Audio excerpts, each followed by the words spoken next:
¿Qué tal, amigos? Nos encontramos nuevamente para continuar con el tema escudriñar las Escrituras porque en ellas tenéis la vida eterna y ellas son las que dan testimonio de mí. La mayoría de las personas dicen, ¿qué sabemos con respecto a la segunda venida de nuestro Señor Jesucristo? ¿Qué nos indica que esa venida está cerca? Saben que la mayoría usa mal el texto de la Sagrada Escritura de Mateo 24, versículo 36, que dice, pero el día y la hora nadie sabe, ni aun los ángeles de los cielos, sino mi Padre solo. Y eso es verdad, porque el día y la hora específica, el momento específico de la venida de Jesús, Dios no se lo reveló a nadie. Pero los tiempos de su venida en las profecías están perfectamente delineados. Cuando estudiemos las profecías de los tiempos y de los gobiernos y de los sistemas políticos que se levantarían en la tierra, vamos a ver cómo Dios describía todas las grandes potencias que iban a aparecer sobre la faz de la tierra: Babilonia, Medo-Persia, Grecia, Roma, el desmembramiento de Roma en 10 naciones, las grandes potencias mundiales de la hora final. Todo está perfectamente delineado en la palabra de Dios. Así que el hecho que no sepamos el día y la hora no significa que no sepamos el tiempo de su venida. Ignorarlo será tan fatal para nosotros como fue para los antediluvianos. ¿Qué dice el Evangelio de Mateo, el capítulo 24? Versículo 3. Y estando él sentado en el monte de los Olivos, los discípulos se le acercaron aparte diciendo, dinos, ¿cuándo serán estas cosas? ¿Y qué señal habrá de tu venida y del fin del mundo o del fin del siglo, como dicen otras traducciones? Sí, amigo, los apóstoles le preguntan al Señor, Señor, dinos qué señal habrá. Le hacen dos preguntas en una. ¿Cuándo serán estas cosas? ¿Y qué señal habrá de tu venida? Estas cosas se refieren a lo que el Señor les estaba hablando en los versículos anteriores. Él estaba hablando que el templo de Jerusalén iba a ser destruido, porque había terminado su misión en la tierra. Jesús ascendía al templo celestial y no tenía ningún sentido de existir el templo terrenal. Y les dijo, no quedará aquí piedra sobre piedra que no sea derribado. Y como los apóstoles querían tanto ese templo, tan hermoso que era, le dicen, Señor, ¿cuándo van a ocurrir? ¿Y qué señal habrá de tu venida? Porque ellos quizás pensaban que estaría relacionada la destrucción del templo con la segunda venida. Entonces Jesús le contesta en el capítulo 24 las dos preguntas y lo deja a ellos sacar sus propias conclusiones. Y ustedes saben que el templo de Jerusalén fue destruido en el año 70, 39 años después que ascendió. Y acá en el capítulo 24 hay detalles para esa hora que el Señor le explicaba cuando vean a Jerusalén rodeada por los ejércitos romanos, que los que tenían que hacer. Pero el tema no es ese ahora, el tema es las señales de la venida de Cristo.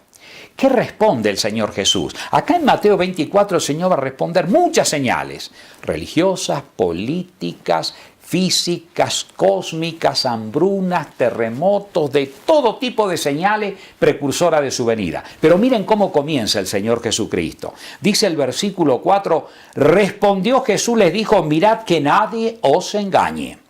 Porque vendrán muchos en mi nombre, diciendo yo soy el Cristo, y a muchos engañarán. Cuidado. Si el Señor nos advierte que van a venir muchos, no dice pocos, en su nombre, diciendo yo soy el Cristo y a muchos engañarán, es porque son muchos. Pero escuchen bien, el hecho de que haya moneda falsa no reduce el valor de la verdadera. Muchas personas dejan de creer en el cristianismo por la maldad de muchos cristianos, por los engaños de muchos cristianos, por las corrupciones que se ven en algunas iglesias cristianas, por las violaciones de niños, por tantas corrupciones que hay. Pero cuidado, el Señor nos advirtió. Vendrán muchos en mi nombre. ¿Saben ustedes qué significa la palabra anticristo? ¿Han escuchado ustedes decir, han visto una película que se hizo sobre el anticristo, que iba a ser un personaje en el mercado común europeo? Otros dicen, no, que el rey de España, no, que Barack Obama, no, que va a ser fulano de tal, el anticristo. Mentira, mentira. La Biblia se encarga de explicar ¿quién es el anticristo o qué es el anticristo? La palabra anticristo tiene dos connotaciones. Significa ponerse en lugar de Cristo y oponerse a la voluntad de Cristo. O sea, usurpar el lugar de Cristo y ponerse en lugar de Cristo. El primer anticristo fue Luzbel. Él se opuso a Cristo en el cielo, se opuso a la voluntad de Dios. Y en esta tierra, Él, a través de sus agentes humanos que puede manejar, trata de oponerse a la voluntad de Cristo o ponerse en lugar de Cristo. ¿Cómo lo sabemos? Miren, en primer lugar, el que usa la palabra y el término anticristo es el apóstol Juan en sus epístolas. Y si nosotros queremos saber de qué está hablando el apóstol Juan, pues tenemos que leer lo que él dice. No es cuestión de imaginarnos qué es el anticristo. La palabra de Dios no es para que yo le ponga mi propia interpretación. La palabra de Dios es para que yo la estudie, escudriñe y ella me diga quién es. ¿Qué dice el apóstol Juan al respecto? Miren, primera de Juan capítulo 2, verso 18. Hijito, ya es el último tiempo. Y según vosotros oísteis que el anticristo viene. Así, ahora han surgido muchos anticristos. Por eso conocemos que es el último tiempo. Salieron de nosotros, pero no eran de nosotros, porque si hubieran sido de nosotros, habrían permanecido con nosotros, pero salieron para que se manifestase que no todos son de nosotros. Saben que la Biblia, cuando habla del último tiempo, no necesariamente se está refiriendo al tiempo específico del fin del fin. Hay un tiempo espiritual de la hora final que comienza con la ascensión de Cristo en gloria y la espera a su retorno a esta tierra. Por eso los apóstoles que vinieron, vieron a Jesús el Mesías que vino, murió por ellos, ascendió en gloria para cumplir su misión sacerdotal en el cielo hasta que vuelva. Ellos ya dicen, es el último tiempo de la historia donde hay que proclamar el último mensaje de amonestación a esta tierra. Pero noten, ¿quién es el anticristo? Primeramente no es una persona, es un sistema. Dice, ahora han surgido muchos anticristos, muchos, porque es un sistema, no es una persona. ¿De dónde salen? Salieron de nosotros, de la iglesia apostólica. O sea, Jesús organiza su iglesia apostólica. Pero la iglesia apostólica, los apóstoles se encargan de explicar que después de la muerte de ellos iba a venir una gran apostasía religiosa. Y la iglesia se iba a corromper con los reinos de este mundo. Iban a entronizarse en esta tierra.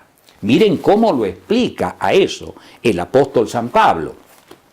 En la carta que él escribe, Hechos de los Apóstoles, que le escribe Lucas, pero es Pablo el que habla en ella, allí nosotros leemos lo siguiente. Dice el versículo 25 del capítulo 20 de Hechos. Dice el apóstol, y he aquí, yo sé que ninguno de todos vosotros entre quienes he pasado predicando el reino de Dios verá más mi rostro. Pablo se iba a Jerusalén y de Jerusalén el Espíritu le daba testimonio que iba a ser llevado a Roma, donde finalmente el apóstol fue decapitado en Roma. Por tanto, dice, yo os protesto en el día de hoy que estoy limpio de la sangre de todos, porque no he rehuido anunciaros todo el consejo de Dios. Por tanto, mirad por vosotros y por todo el rebaño, en que el Espíritu Santo os ha puesto por obispos para apacentar la iglesia del Señor, la cual él ganó por su propia sangre. ¿A quién le está hablando Pablo? Había todo un concilio de obispos de la iglesia apostólica. Los obispos eran los líderes, después de los apóstoles eran los presbíteros, los ancianos, los que guiaban a las iglesias, lo que los apóstoles organizaban las iglesias y ellos tenían que ministrar a aquellas iglesias. Y a esos obispos le está hablando el apóstol. ¿Y qué les dice? Versículo, porque yo sé que después de mi partida, o sea, después de la muerte nuestra, de los apóstoles, entrarán en medio de vosotros lobos rapaces que no perdonarán al rebaño. Y de vosotros mismos se levantarán hombres que hablarán cosas perversas para arrastrar así discípulos. ¿De quiénes se iban a levantar los anticristos? El apóstol Juan decía, salieron de nosotros. Pablo dice, de los obispos. Después de la muerte de los apóstoles iba a venir una gran apostasía en el seno de la iglesia. En la carta a los tesalonicenses, Pablo dice, se sentará en el templo de Dios como Dios haciéndose pasar por Dios. Y el templo de Dios, la iglesia de Dios en la tierra. Sí, amigos. Nosotros sabemos que los primeros siglos de la era cristiana fue cruelmente perseguida por la Roma imperial. Y los cristianos morían como antorchas vivientes ahí en los anfiteatros de Roma para ver a los gladiadores pelear y matarse, o a veces eran vestidos con ropas de animales para ser despedazados por los perros o por la fiera salvaje. Ese era el espectáculo de los romanos. Pero saben una cosa, Dios no se complace en injusticia. Cuando un hijo de Dios iba a ser mártir, Dios los anestesiaba. Esos hijos de Dios morían cantando, morían contemplando el rostro de Dios, a Jesús en los cielos. Así morían los cristianos en aquella época. Sí, amigo. Y entonces el diablo, como veía que esto no le surtía efecto, usa un método. Si no puedes con tu enemigo, alíate con ello. Así que el muy astuto toma al emperador Constantino el Grande, un pagano, y hace que éste se convierta de nombre al cristianismo, y lanza el edicto de Milán en el 313, donde los cristianos no tienen que ser más perseguidos. Y entonces los cristianos empiezan a ingresar a la ciudad de Roma y comienzan a gozar del privilegio del emperador. Roma era la reina de las ciudades, el obispo de Roma podía ser el jefe de la cristiandad. Y ahí comienza a mezclarse el paganismo con el cristianismo, y solamente tiene el rótulo de cristiano, porque todas las prácticas son paganas.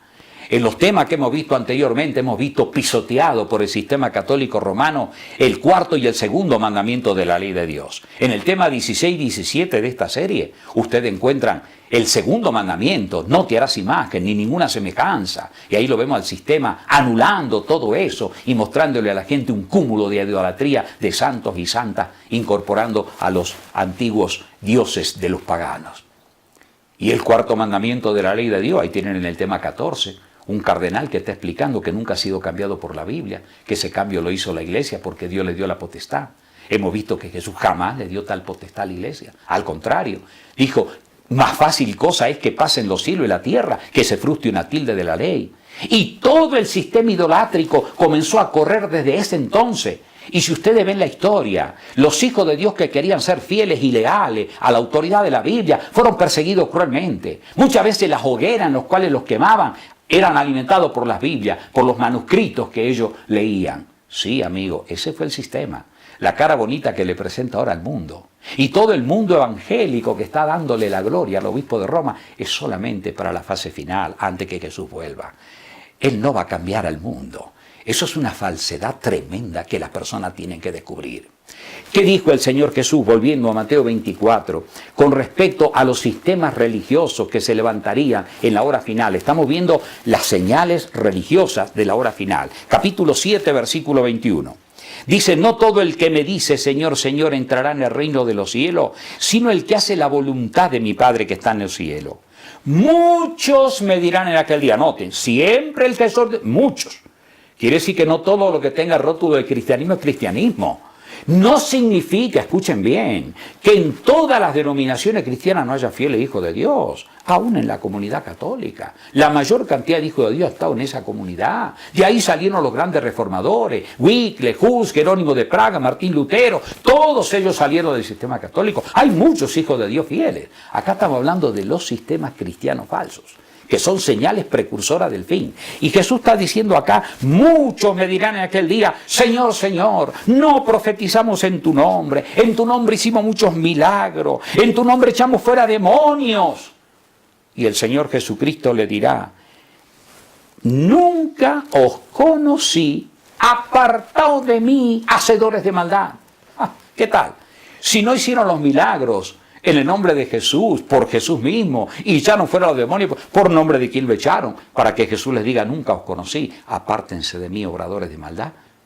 Tristemente, lo hicieron en el nombre del diablo, pero usurpando el nombre de Cristo. Así que, mis amigos queridos, fíjense en ustedes, que estas señales están tronando por la tierra, por todos lados. Y muchos de estos sistemas se están uniendo, pero en un falso concepto de unidad. La Biblia habla de un falso concepto de unidad y de un genuino sistema de unidad. ¿Cuál es el genuino? Terminamos con Apocalipsis, el capítulo 18.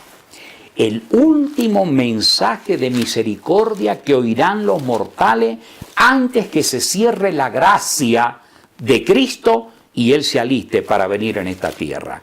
Está en Apocalipsis el capítulo 18. Dice: después de esto vi otro ángel descender del cielo con gran poder y la tierra fue alumbrada con su gloria. O sea, el ángel acá no es un ángel literal. La palabra ángel significa mensajero. Y está mostrando a los hijos de Dios llenos del poder del cielo como mensajeros terrenales para dar el último mensaje de amonestación al mundo. Y dice: y clamó con gran voz potente diciendo: ha caído la gran Babilonia. Y se ha hecho habitación de demonios y guarida de espíritu de todo albergue inmunda y de ave toda inmunda y aborrecible. porque todas las naciones han bebido del vino, del furor de su fornicación, y los reyes de la tierra han fornicado con ella, y los mercaderes de la tierra se han enriquecido de las potencias de sus deleites. Babilonia, cuando estudiamos Apocalipsis, está representando a todos los sistemas religiosos que han adoptado las prácticas babilónicas de culto. Entre ellos la adoración a un falso día de reposo. El domingo siempre ha sido adoración de los paganos al sol. Por eso en inglés la palabra, ¿cómo es? Sunday, ¿verdad? Que significa día del sol. En alemán, Sonntag, día del sol. Ese es un falso día de reposo. Y ese día de reposo va a ser impuesto por los Estados Unidos de Norteamérica. Cuando estudiemos las profecías vamos a ver todos esos detalles. Y eso es lo que está preparando la plataforma, el obispo de Roma, con todas las religiones mundiales para formar una sola unidad para la fase final. Pero ¿qué dice el Señor? A los fieles que están en Babilonia, versículo 4, escuchen el llamado de Cristo. Dice, y oí otra voz del cielo que decía, salid de ella, pueblo mío, para que no seáis partícipe de sus pecados, ni recibáis parte de sus plagas, porque sus pecados han llegado hasta el cielo, y Dios se ha acordado de sus maldades. Sí, amigo, en esta primera parte de las señales del fin, estamos viendo solamente el detalle de los aspectos religiosos. El mundo está envuelto en una confusión espantosa. La única luz clara, genuina, verdadera, que te disipará las tinieblas del error y de la superstición y te mostrará con claridad meridiana en qué debes creer, es la santísima palabra de Dios. En el próximo tema vamos a ver acerca de las guerras y vamos a ver acerca de cómo Dios controla que se desate una tercera guerra nuclear. Que Dios te bendiga. Prepárate para la venida de Jesús. Ten mucho cuidado. Cuidado que nadie os engañe, porque vendrán muchos en mi nombre, dijo el Señor Jesús. Que Dios te bendiga. Amén.